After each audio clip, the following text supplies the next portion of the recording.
दोस्तों, आज की कहानी है ननन जी, आपको मेरी बहू में कमी निकालने का हक किसने दिया। दोस्तों, कहानी शुरू करने से पहले अगर आपने चैनल को सब्सक्राइब नहीं किया हो तो कर लीजिए ताकि आपके पास पहुंच सके हर नया वीडियो। कमरे से बाहर आती आवाजें सुनकर वर्षा का दिल बैठा जा रहा था। सास कामिनी जी के रिश्तेदार उनसे सवाल किए जा रहे थे। हद करती हो भाभी, अपना इकलौता बेटा उनकी बेटी के हवाले कर दिया और उन लोगों ने कुछ भी नहीं दिया। आप बहुत सीधी हैं भाभी, मैं तो कहूँगी कि बहू लाने में आप ठगा गई।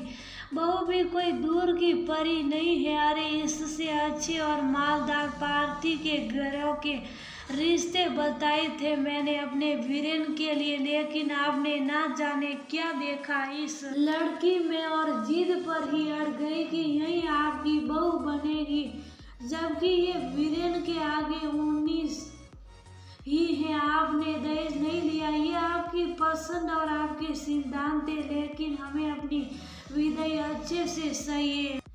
एक ही भतीजा है, अब हमारी भी 100 इच्छाएं हैं, उसे पूरा करना आपकी जिम्मेदारी है। ऐसे ही एक एक करके अधिकतर रिश्तेदार उलाना दे रहे थे। सबको बाहर छोड़कर कामिनी जी वर्षा के कमरे में आई। उन्होंने देखा कि वर्षा कुछ सहमी सी है। उनके चेहरे पर डर साफ दिख रहा था। कामिनी जी वर्षा के पास गई और उसे पानी का गिलास देकर पूछा, बहू क्या बात है, तुम डरी हुई क्यों हो, किसी ने कुछ कहा क्या। मम्मी जी, वह बाहर सभी रिश्तेदार। वर्षा कुछ बोली नहीं पाई और रोने लगी। तुम उन लोगों की चिंता मत करो, उनसे कैसे और किस सत्र पर हैंडल करना है वो मेरा लुक आउट है। कामिनी जी की बहू के चेहरे पर ये डर और मायूसी अच्छी नहीं लगती। अभी तुम्हारी मुंह दिखाई की रस्म होने वाली है। मैं तुम्हारे हाथ में जो भी रखूंगी वह तुम सामने बैठी रिश्तेदार को देकर पैर छूकर अच्छे से आशीर्वाद ले लेना, बाकी मैं सब संभालूंगी। थोड़ी देर बाद मुंह दिखाई की रस्म शुरू हुई और एक एक करके रिश्तेदार आते। वर्षा का चेहरा उठाकर मुंह देखते और कामिनी जी उनके नाम का पैकेट वर्षा को थमा देती उन्हें देने के लिए, और कामिनी जी सबसे यही कहती, काकी बहू को आशीर्वाद देने में कंजूसी मत करना। मेरे घर की माँ लक्ष्मी है, सदा खुश रहने और परिवार में भूल जाने का ही आशीर्वाद देना।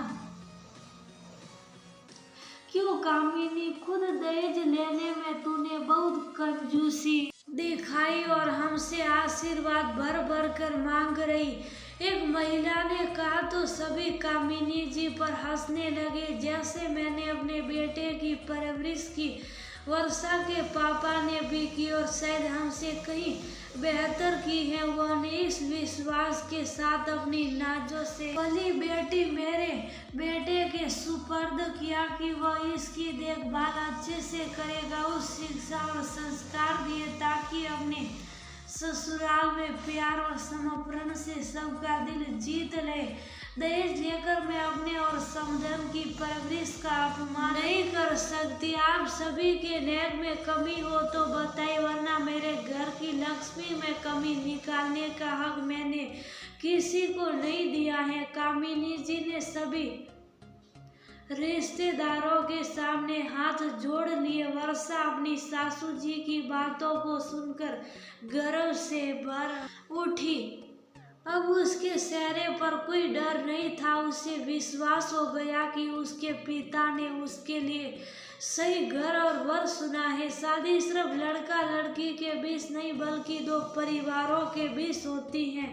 एक लड़की अपना घर परिवार सबको छोड़कर अपने पति और उसके परिवार को अपनाती है, ये सोचकर कि अब यही उसका परिवार है। दहेज जैसी कुरीतियां कभी कभी इस विश्वास को खोखला कर देती हैं। शादी भौतिक वस्तुओं के लेन देन की जगह प्यार, विश्वास और संस्कार पर हो तो समर्पण अपने आप आ जाए।